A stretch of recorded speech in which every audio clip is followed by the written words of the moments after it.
Man, Morant, man, what you doing, bro? What are you doing, bro? Come on now, dog. Come on, man. Good afternoon, everybody. My name is Dan. This is Daniel Talks.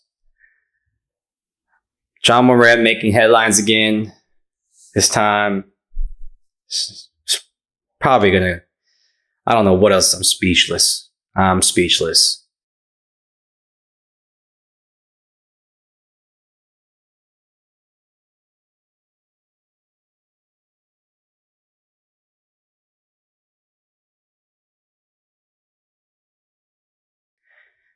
A once in a lifetime generation talent. I say this because Morant comes from a small school like Murray State, and his athletic ability is through the roof. He can jump through the gym.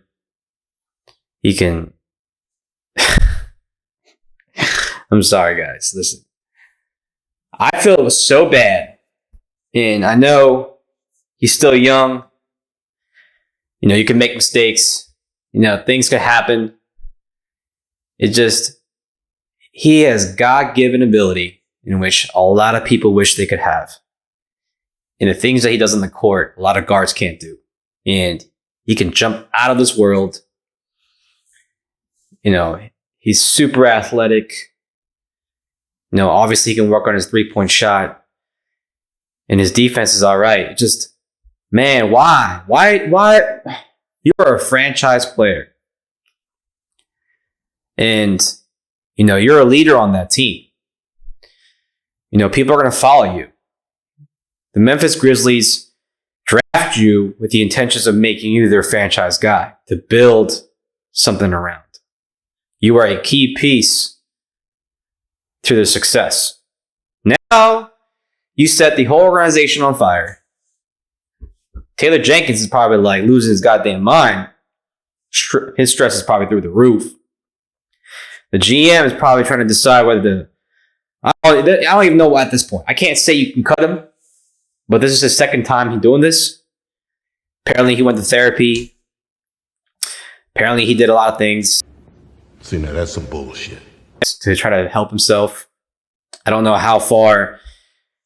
Team Morant's in his life. He shows up to every game. I think he has a close relationship with his father, but I would assume some kind of guidance and parenting would, adjust his lifestyle, right? And you would think like he learned from this.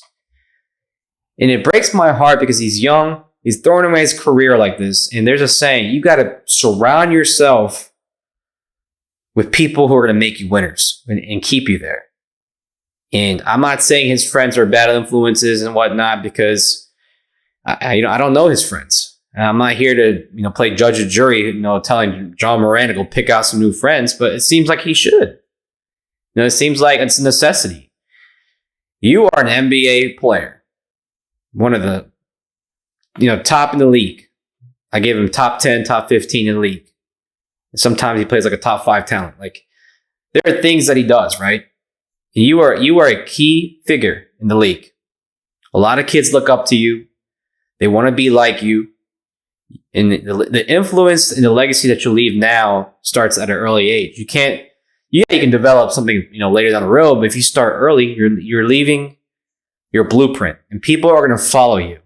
And the fact that this happens again, I wouldn't be surprised if they come to terms to either release him or to give him an ultimatum. Listen, there's a rule: 3 strikes, you're out.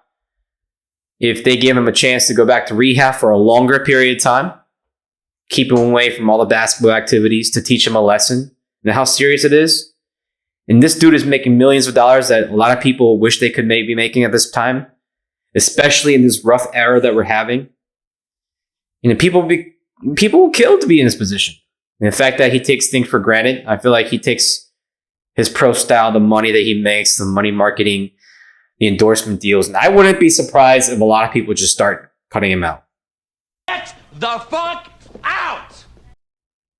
All these commercials that he does and whatever shoe deal he has. Like, I think there's going to be a time where companies are going to question themselves and start saying, we need to cut our ties. I mean, Nike cut ties with Kyrie over, a statement. And it was a pretty brutal statement, but you showing a gun on IG Live, I get it, you were hyped. I have my own views of, gun laws and whatnot. And, I feel like everybody has the right to bear arms and, to protect themselves, whatever the case may be. But in this case, if you're an IG Live, be smart. And his friend immediately knew, I think at one point in time when he watched the video, like his friend immediately knew, like, yo, you can't be doing that kind of deal. I mean, it didn't help that he flashed the gun sign too. And Ja pulls it out. Next thing you know, you're like, oh shit, my bad. I did not mean to film it. If you put that on IG Live, there's a lot of fans in the world who are recording it, who are gonna be that, what do you call that? That screenshot recording that a lot of iPhones and Androids are capable of doing these days. And they're gonna post it. And the league knows everything. You can't get away with it. You can't get away with nothing. There's zero things in this league that you can get away from. And the fact that he put himself in the position where he's gonna lose again, and God knows what's going to happen, it's going to be even more severe. I mean, there are things that people should do and not do. And this is one of the things that you shouldn't do. And I hope, for the sake of Ja, that he finds legitimate help, not some bullshit for a month. I think this is a long-term effect on him. I think, he faces a lot of pressure, a lot of stress. And there are ways to de-stress and act. Like I said, you're a public figure. A lot of kids and people look up to you. So I can't. I feel heartbroken because I like to watch them play, and there's a reason why they got their ass whooped by the Lakers. And I say this nicely. There's a reason why they did, because they were not focused. A lot of distractions.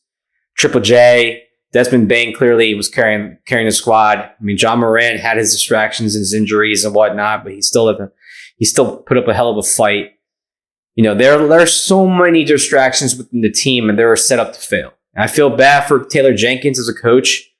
I mean, he's responsible for keeping them, accountable for certain things. But at the same time, it is your player as a player. It's your duty to do what you have to do. You signed a contract. You signed that contract stating, I will follow all kinds of these rules to make these millions of dollars that a lot of folks in this world cannot make.